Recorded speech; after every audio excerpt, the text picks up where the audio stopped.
आज हम लोग पढ़ने वाले हैं उत्प्लावन बल।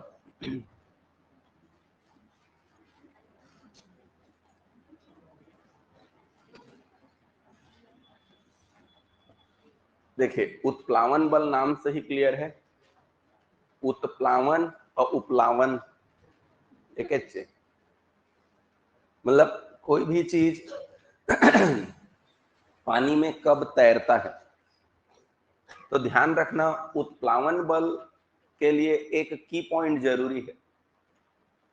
उत्प्लावन बल तभी लगेगा जब वह पानी में या तो पूरी तरह डूबेगा या तो कुछ डूबेगा, यानी कि आंशिक रूप से डूबेगा। मैं पहले चीजों को समझाता हूं, फिर आप लोगों को एग्जाम के दृष्टिकोण से किस तरह परिभाषा हो सकता है मैं वो बताऊंगा। देखिए, ये कोई एक टब है।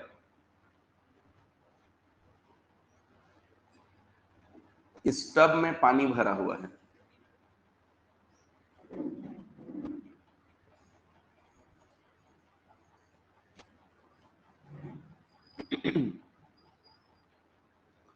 इस टब में पानी भरा हुआ है। मैं 3 बॉल ले रहा हूं।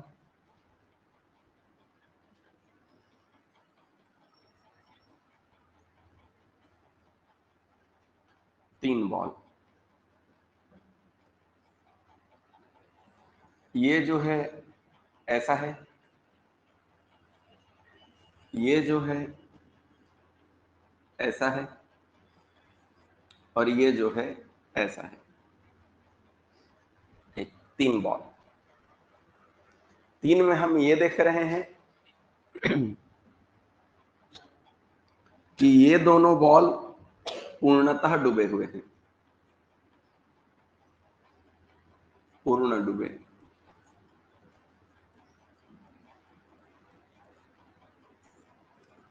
और ये बॉल अंशतः डूबे हुए,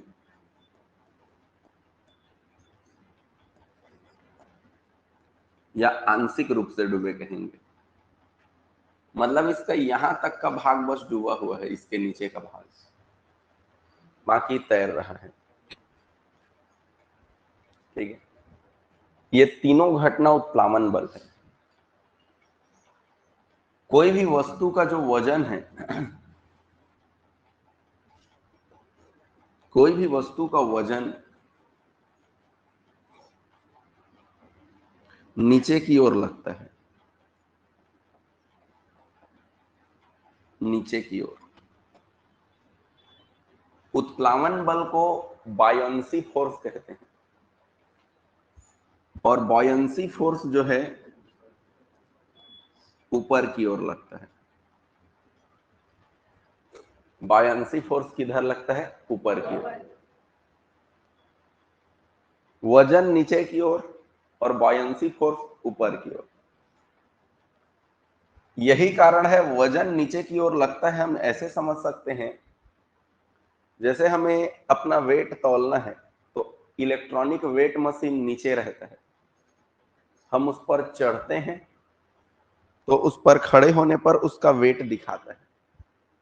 अगर वजन ऊपर रहता तो हमें क्या करना पड़ता? वो वेट मशीन को हमारे सिर पर ऐसे बोना पड़ता, यहां सिर के ऊपर रखते तब हमारा वेट दिखाता वो। तब हम उसको कहते वजन किधर की ओर लग रहा है? ऊपर की ओर। लेकिन हम वेट मशीन नीचे रखते हैं, उस पर चढ़ते हैं, तब उसका वेट मिलता है हमें। और यही कारण है कि हम कहते हैं कि वेट किधर लगता है?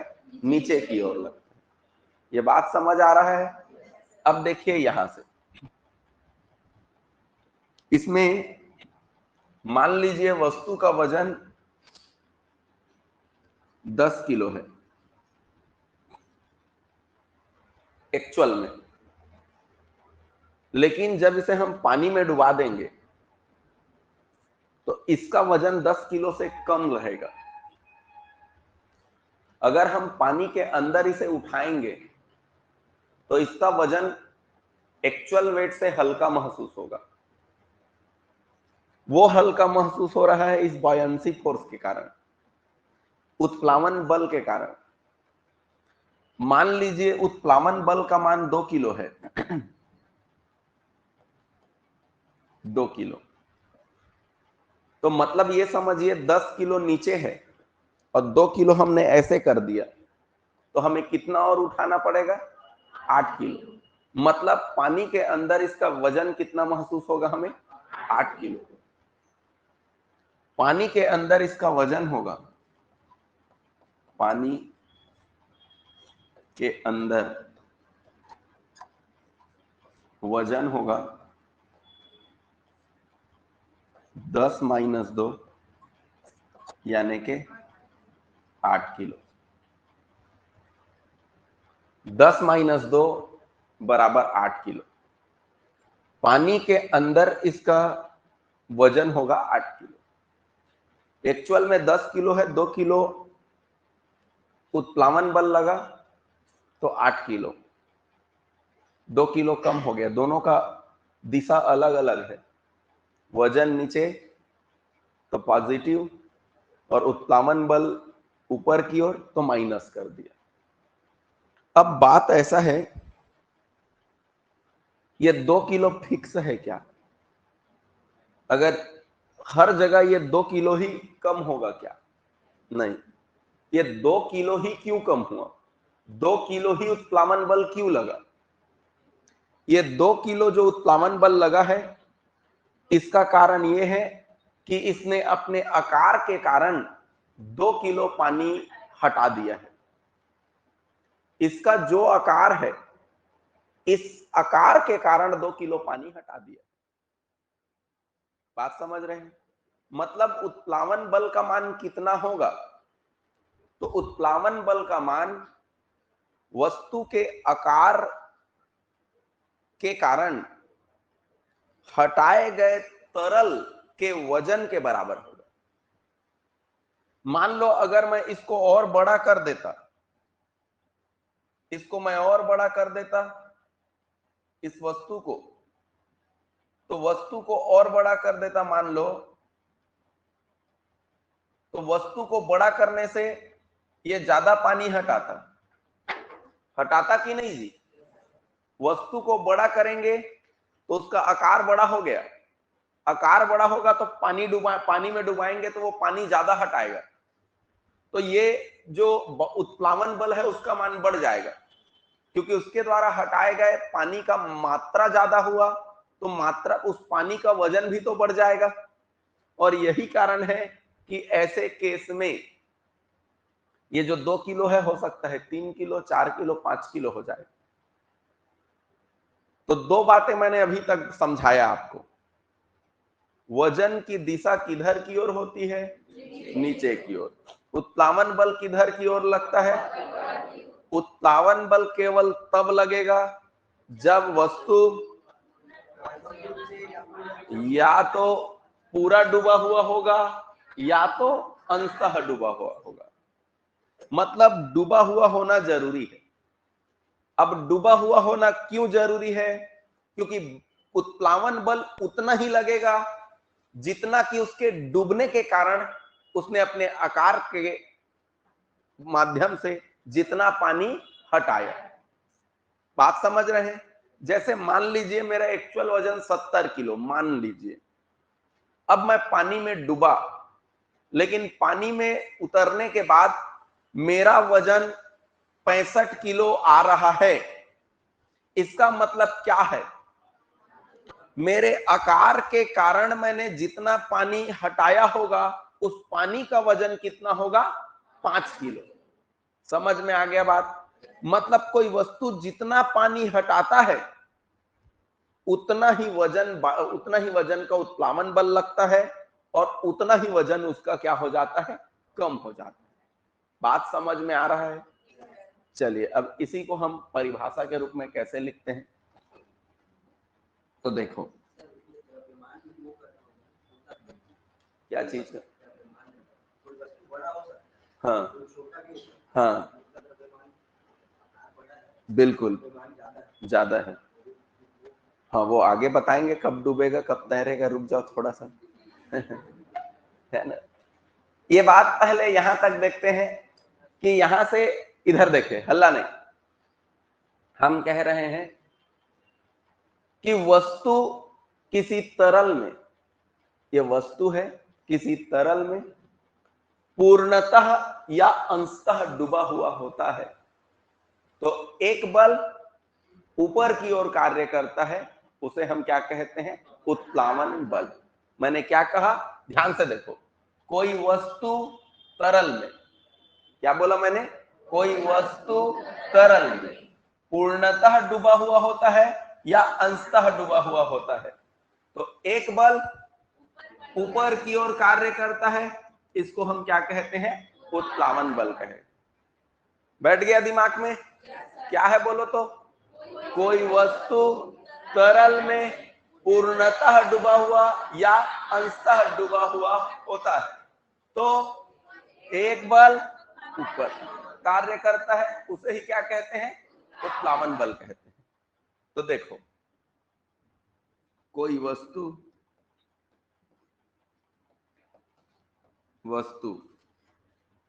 किसी तरल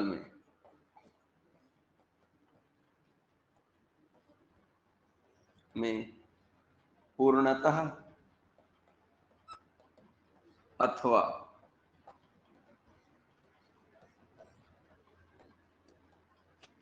अंशतः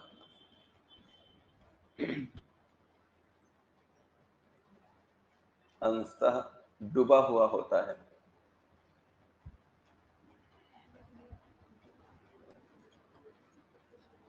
डूबा हुआ होता है, तो एक बल ऊपर की ओर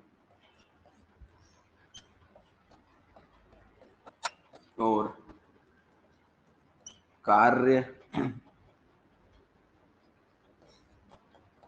करता है। एक बल ऊपर की ओर कार्य करता है, उसे उत्प्लावन बल कहते हैं।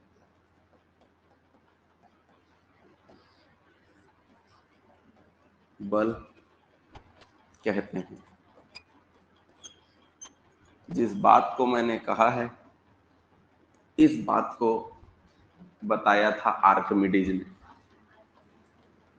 आर्किमिडीज, इसीलिए उत्प्लावन बल के सिद्धांत को किसका सिद्धांत कहते हैं? आर्किमिडीज का सिद्धांत कहते हैं। आर्किमिडीज का सिद्धांत। ठीक। लोगों को पहले जादू लगता था कि पानी में कोनो परेतीन रहत होही, कि पानी के अंदर जाथन तो अलगा देत होही, जेकर ओकर वजन कम हो जाते। ठीक। तो इस बात को किसने बताया? आर्किमिडीज ने बताया। तो इस तरह ये आर्किमिडीज का सिद्धांत है। तो वजन, ये बायंसी फोर्स किस पर निर्भर करता है? बायंसी फोर्स का मान, यानी कि उत्प्लावन बल का मान किस पर निर्भर करता है? उसके डूबने से, उसके आकार के कारण जितना पानी हटाया गया है, उसी के बराबर क्या होता है? उत्प्लावन बल। ठीक है। तो उत्प्लावन बल का मान, उत्प्लावन बल का मान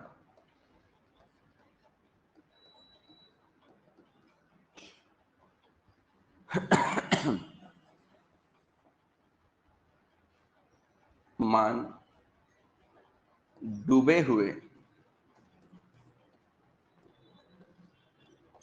वस्तु के द्वारा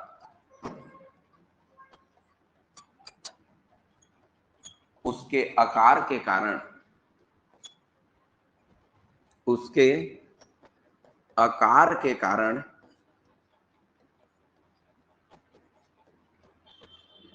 हटाए गए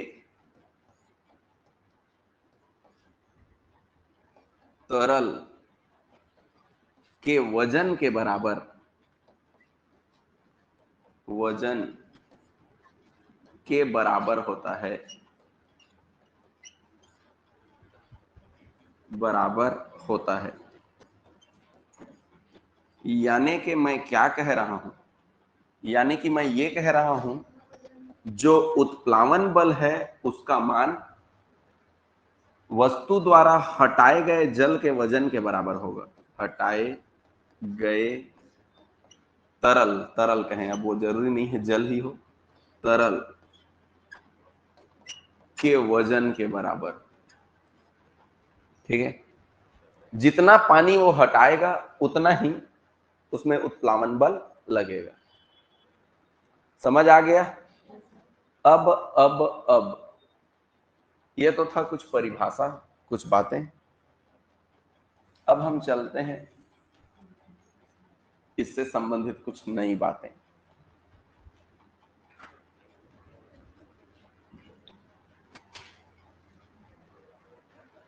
ये क्यों पूरा डूब गया, ये क्यों आधा डूबा, और ये क्यों तल में तैर रहा है? इसके पीछे कारण है वजन और उत्प्लावन बल। ध्यान रखना, यहां दो चीजें हैं, वजन नीचे की ओर लग रहा है और उत्प्लावन बल ऊपर की ओर लग रहा है। वजन नीचे की ओर, उत्प्लावन बल ऊपर की ओर। तो यहां पर यह ध्यान रखना है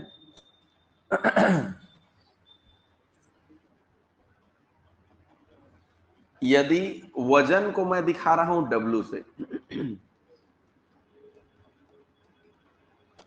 ठीक है, बायोंसी फोर्स को दर्शा रहा हूं मैं FB से, उत्प्लावन बल को।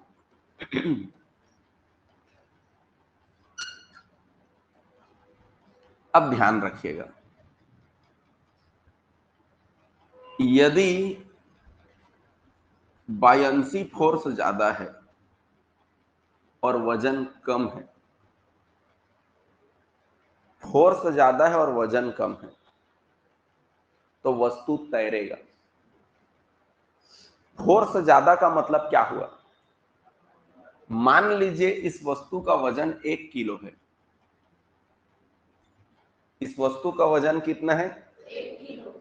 लेकिन वस्तु का आकार बड़ा है। वस्तु का वजन 1 किलो है लेकिन वस्तु का आकार बड़ा है, तो इतना ही डूबने के बाद उसने 1 किलो पानी हटा दिया, तो क्या उसे और डूबना पड़ेगा? क्यों नहीं पड़ेगा? क्योंकि वो आधा ही डूबा है और 1 किलो पानी हटा दिया। तो 1 किलो ऊपर से लग रहा था, 1 किलो नीचे से, तो उतने में ही उसे क्या कर दिया? रोक दिया। समझ रहे हो? मतलब इस पूरे वस्तु का को अगर डुबाते तो बायोंसी फोर्स जो है 1 किलो से भी ज्यादा हो जाता। यानी कि बायोंसी फोर्स अगर ज्यादा है मतलब ऊपर ज्यादा वजन लगेगा, और ऊपर ज्यादा वजन लगेगा तो वस्तु क्या होगा? तैरेगा, ऊपर हो जाएगा। अब मान लो वजन ज्यादा हो जाए, बायोंसी फोर्स कम। 10 किलो का वस्तु है और 2 किलो बायोंसी फोर्स, 10 किलो का वस्तु 2 किलो बायोंसी फोर्स, तो भी तो 8 किलो नीचे जा रहा है। जा रहा है 8 किलो वजन, तो 8 किलो वजन नीचे जा रहा है तो गए सीधा तरी। ठीक, तो इस तरह यहां पर हो जाएगा नीचे। समझ रहे हो? डूब जाएगा। इसमें अंशतः डूबेगा, डूबेगा।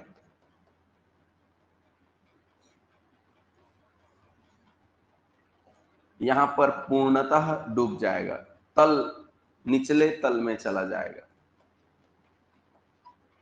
निचले तल में चला जाएगा।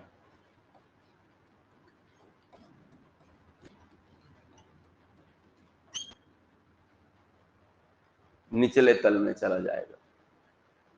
लेकिन अगर मान लीजिए वजन और बायोंसी फोर्स दोनों बराबर हो जाए तो,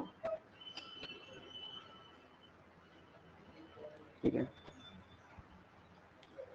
अगर वजन और बायोंसी फोर्स दोनों बराबर हो जाए, दोनों बराबर है कहने का मतलब ये पूरा डूबने पर ही 1 किलो पानी हटा रहा है, अगर ये 1 किलो का है,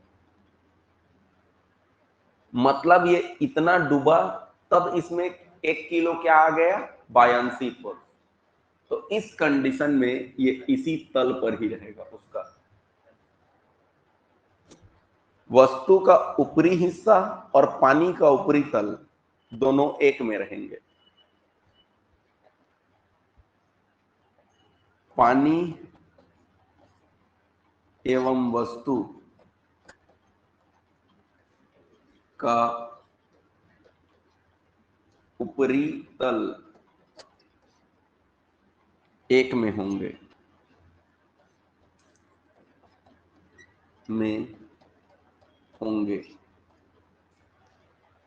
वस्तु एवं पानी का ऊपरी तल एक में होंगे। वस्तु एवं पानी का ऊपरी तल एक में होंगे, तो इसे हम क्या कहेंगे? ऐसे कंडीशन को हम तब होगा जब वजन और उत्प्लावन बल दोनों का मान क्या हो जाएगा? बराबर हो जाएगा, तभी ऐसा कंडीशन आएगा। तो वजन ज्यादा है तो नीचे आ जाएगा, उत्प्लावन बल ज्यादा है तो उसका आधा हिस्सा ऊपर आधा हिस्सा नीचे, और अगर दोनों बराबर है तो पानी का तल और वस्तु का तल दोनों एक में ही आपस में ऐसे हो जाएंगे। समझ आ रहा है? तो ये होता है आप लोगों के उत्प्लावन बल की कहानी। अब यहां पर प्रश्न पूछा जाता है, समुद्र में जहाज तैरते हैं क्यों? समुद्र में जहाज का तैरना क्या है? किसके कारण है? उत्प्लावन बल के कारण। ये उत्प्लावन बल के कारण है। दूसरा, किसी पत्थर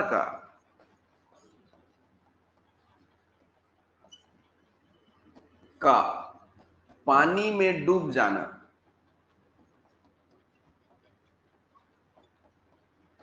यह भी उत्प्लावन बल है, लेकिन यहां पर उत्प्लावन बल का मान कम है। ठीक है,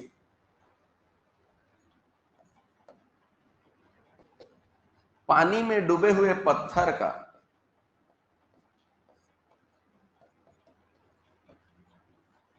डूबे हुए पत्थर का वजन वास्तविक वजन से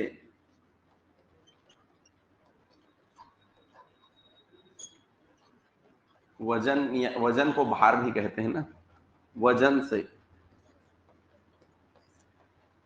कम महसूस होना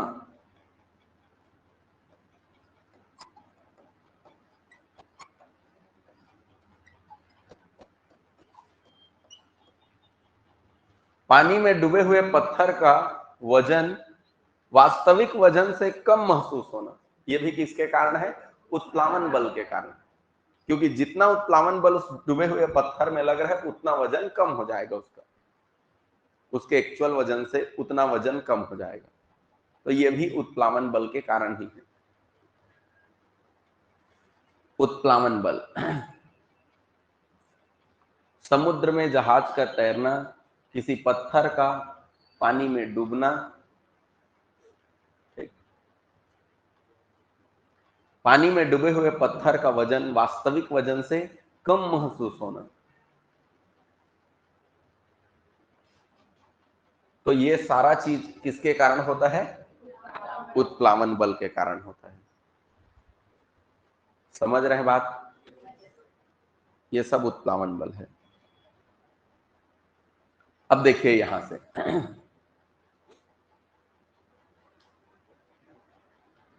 ये तो उत्प्लावन बल क्या है? कोई वस्तु पानी में या तो पूर्णतः डूबा हुआ है या तो अंशतः डूबा हुआ है। तो एक बल ऊपर की ओर कार्य करता है, वो बल क्या है? उत्प्लावन बल। उत्प्लावन बल का मान किस पर निर्भर है? डूबे हुए वस्तु का उसके आकार के कारण हटाए गए तरल या द्रव जो भी है उसके वजन के बराबर। जितना पानी हटाएगा उसका वजन क्या होगा, उतना ही उसमें उत्प्लावन बल लगेगा। उत्प्लावन बल का मान अगर ज्यादा है तो वो अंशतः डूबेगा, यानी आधा डूबेगा आधा ऊपर रहेगा। अगर वजन ज्यादा है तो वो नीचे जाके बैठ जाएगा, क्योंकि उत्प्लावन बल कम हुआ तो ये वजन इसको दबा देगा। ठीक, और दोनों बराबर है तो दोनों एक ही तल में होंगे, ऊपर के ऊपरी तल में होंगे। और ये इसके कुछ उदाहरण समझ में आया। अब मैं एक बात बता रहा हूं और पूछ रहा हूं,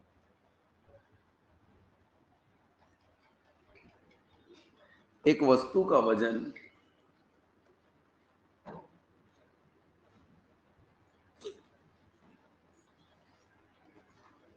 वस्तु का भार 20 केजी है,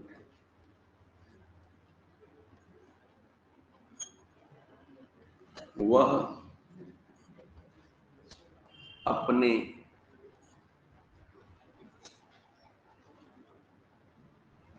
आकार के कारण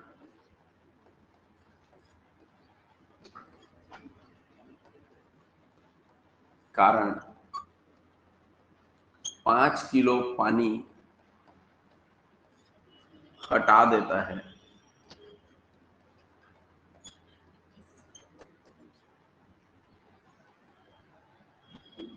अ, अ, अ, 5 किलो है। पानी में डूबने पर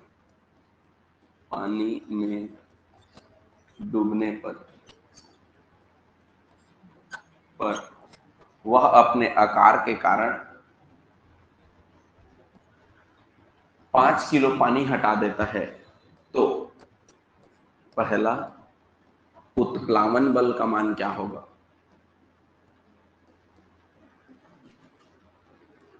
बल का मान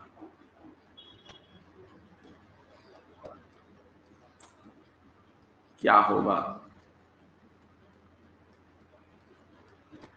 दूसरा, पानी के अंदर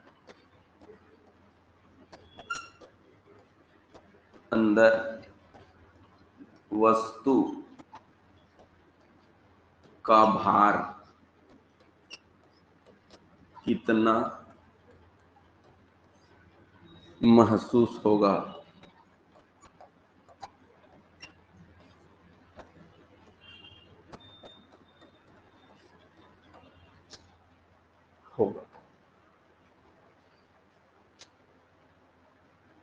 बताओ भाई, उत्प्लावन बल का मान क्या होगा? कितना? क्यों 5 किलो? क्योंकि उसने 5 किलो ही पानी हटाया है। जितना पानी हटाएगा उतना ही उत्प्लावन बल लगेगा, उसके भार के बराबर उत्प्लावन बल लगेगा। तो यहाँ उत्प्लावन बल का जो मान होता है वो हटाए गए पानी के भार के बराबर होता है।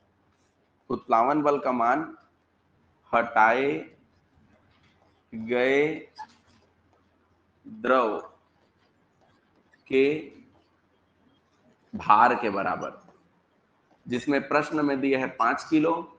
यही कारण है कि पहले प्रश्न का आंसर क्या होगा? 5 किलो।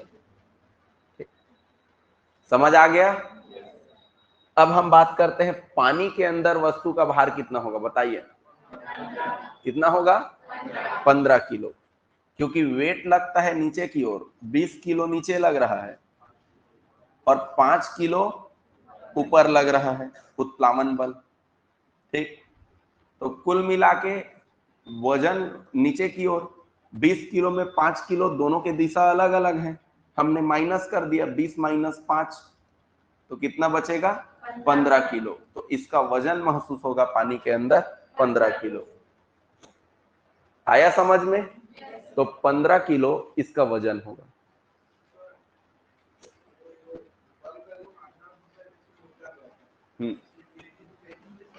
हाँ, यहाँ पर आप जब आगे पढ़ेंगे, हाँ, जब हम आगे पढ़ेंगे गुरुत्वाकर्षण का चैप्टर, तब मैं वहां पर बताऊंगा आपको। ठीक है, चलिए आगे हम बढ़ते हैं। यहां पर अगला है हमारा,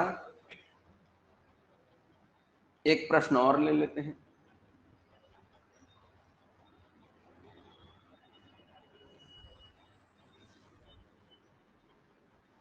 देखिए,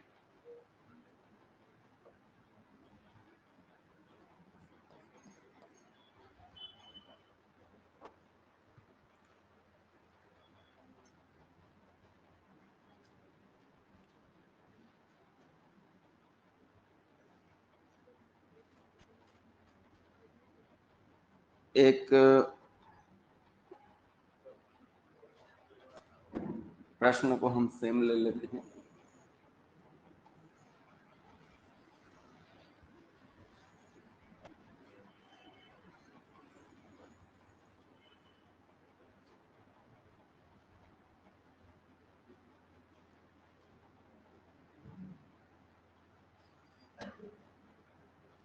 प्रश्न है, डाटा चेंज कर देते हैं।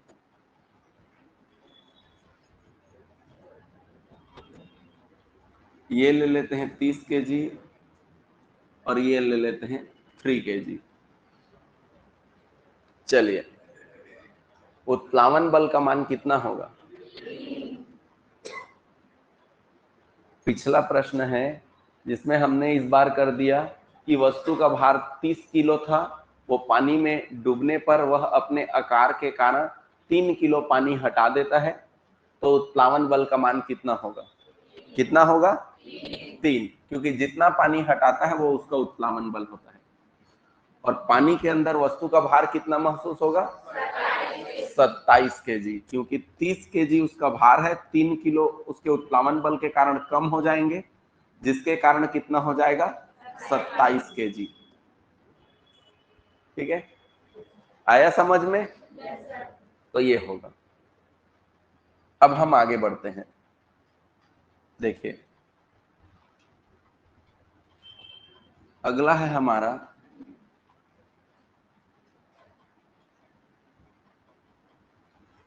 आगे अब मैं कुछ बातें बता रहा हूं आपको।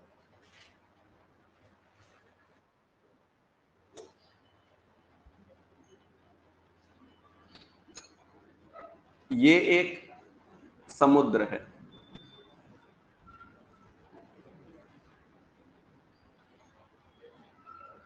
और इस समुद्र में एक नदी आके मिल रही है।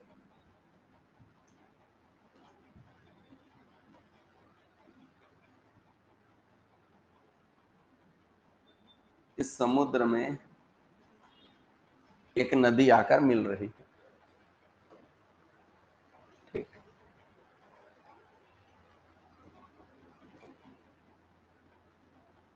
ये नदी है और ये समुद्र है। ठीक, अब मैं एक नाव बोलने जा रहा हूं।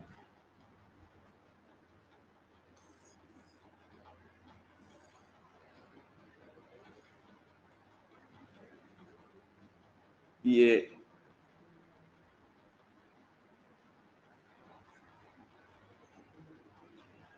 ठीक, ये नाव का पतवार है।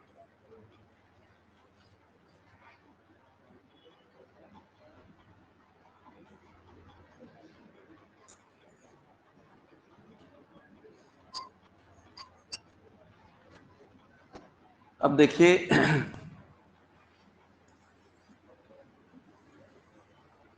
ये नाव पहले यहां था, नदी में। ठीक, अब इसी नाव को हम समुद्र में ले जाते हैं।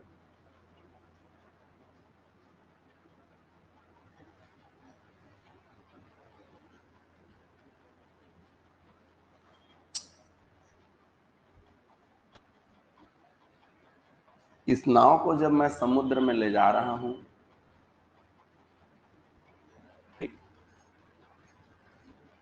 तो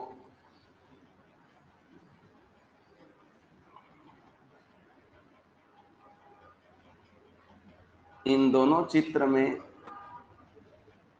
आपको एक अंतर समझना है। ठीक, इसमें पानी का लेवल यहां तक था,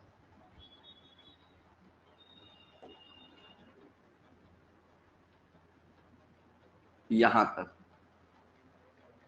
जब ये नदी से यहां गया तो इसके पानी का लेवल यहां हो गया, मतलब ये ऊपर उठ गया। इसमें देखें तो और पानी का लेवल और नीचे चला गया। ये था सही। इसके बाद जब नदी से समुद्र में जाएगा तो 3 कंडीशन हो सकते हैं।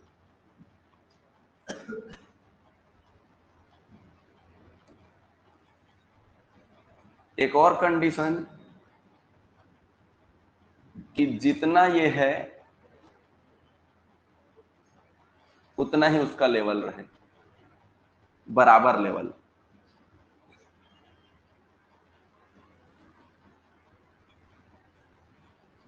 इसमें नाव इसी के बराबर है, इसमें नाव और नीचे चला गया है, इसमें नाव और नीचे चला गया कहेंगे हम, ठीक है, पिछले के तुलना में नाव और नीचे चला गया, ऐसा मानो। ये नाव नीचे,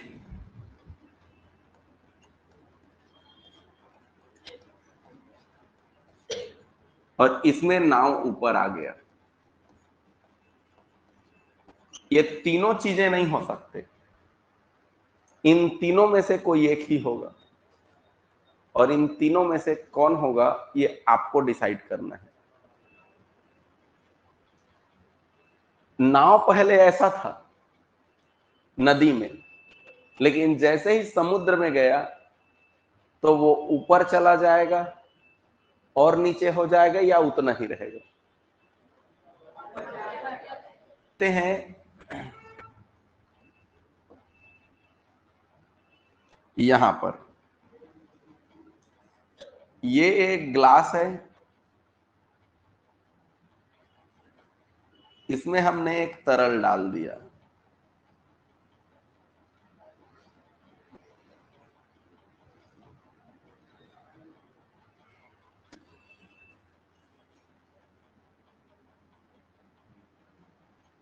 ये दूसरा ग्लास, ये तीसरा ग्लास, तीनों ग्लास में तरल है, तीनों ग्लास में तरल है, मात्रा बराबर है, तीनों ग्लास का आकार बराबर है, तीनों ग्लास की मात्रा बराबर है, लेकिन तीनों ग्लास में पदार्थ अलग अलग है। एक में मैं मान लेता हूं कुआं का पानी है,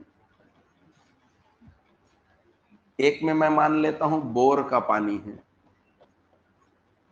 और एक में मैं मान लेता हूं समुद्र का पानी है। तीनों में पानी है, तीनों में पानी है, तीनों में पानी है, लेकिन एक में कुआं, एक में बोर, एक में समुद्र। अब आपको यह बताना है कि अगर क्वांटिटी तीनों के बराबर है तो तीनों के वजन बराबर होंगे या तीनों के वजन में कोई अंतर आएगा? क्या आएगा? कुआं और बोर का पानी क्या रहेगा जी? बराबर रहेगा। और कुआं और समुद्र का पानी अंतर आएगा। कैसा अंतर? समुद्र के पानी का वजन इन दोनों का बराबर रहेगा, इन दोनों का बराबर। लेकिन समुद्र के पानी का वजन ज्यादा रहेगा। समझ आ रहा है? ये ठीक उसी तरह जैसे इतना ही बड़ा मैं एक पत्थर ले लिया और इतना ही बड़ा मैं लोहा ले लिया, आकार दोनों का बराबर है, ये पत्थर है और ये लोहा है, ये पत्थर और ये लोहा, आकार देख लो दोनों का एक जैसा है, कोई अंतर नहीं, लेकिन पदार्थ अलग है। आकार एक जैसा, पदार्थ अलग। वजन किसका ज्यादा होगा? लोहा का। क्यों? क्योंकि इसका घनत्व ज्यादा है। जिसका घनत्व ज्यादा होगा उसका वजन भी ज्यादा होगा। तो ध्यान रखना, इसका घनत्व ज्यादा है और घनत्व ज्यादा होने के कारण इसका वजन भी क्या होगा? ज्यादा होगा। इसमें घनत्व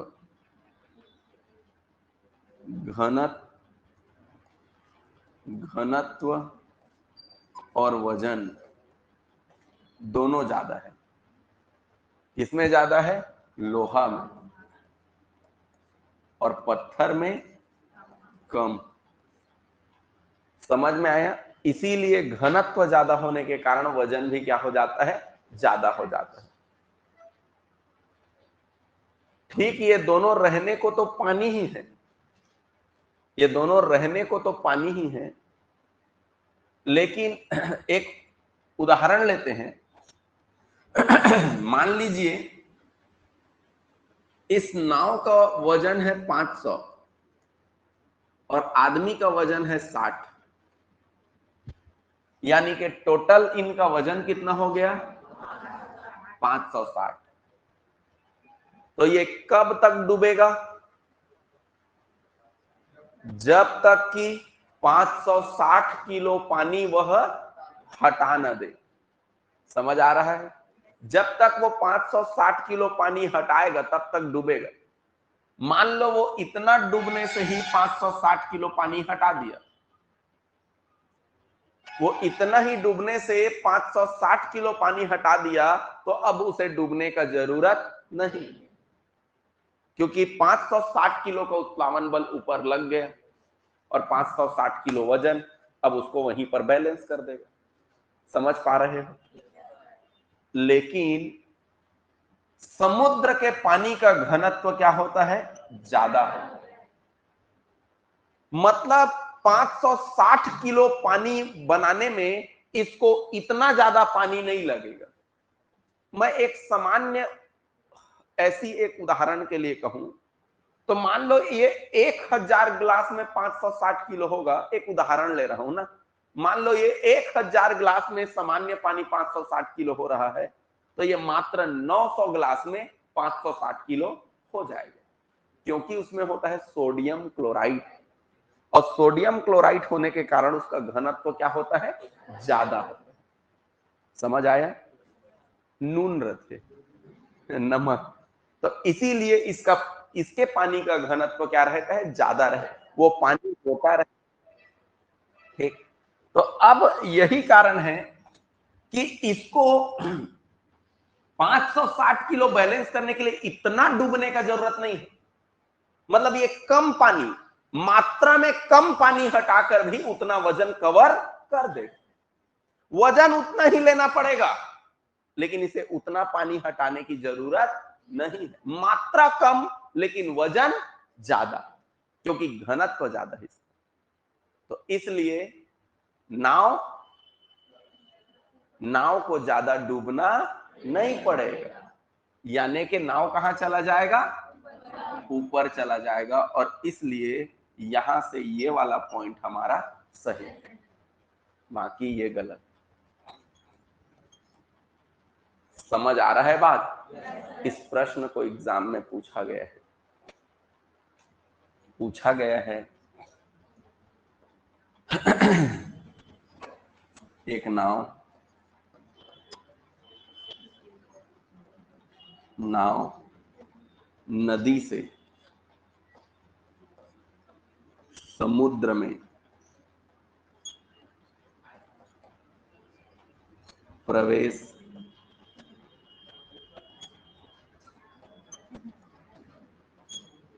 करती है।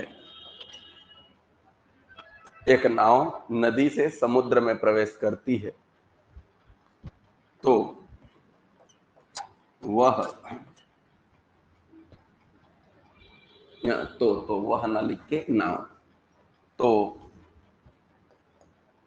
नाव थोड़ा ऊपर उठ जाएगा, ऊपर उठ जाएगा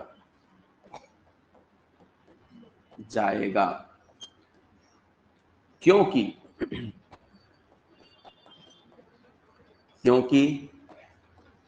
समुद्र के पानी का घनत्व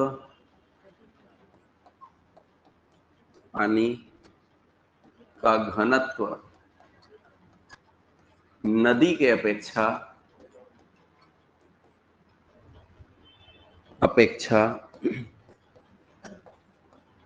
अधिक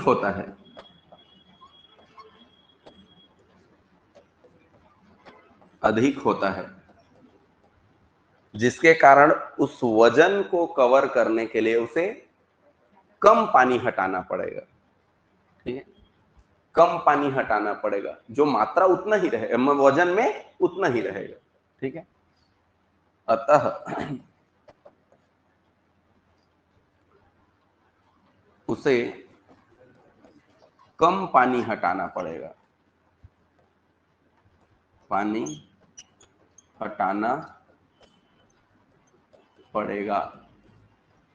अतः उसे कम पानी हटाना पड़ेगा। ठीक है, अतः उसे कम पानी हटाना पड़ेगा। आया बात समझ में? ठीक, तो इस तरह की ये कहानी है। तो अब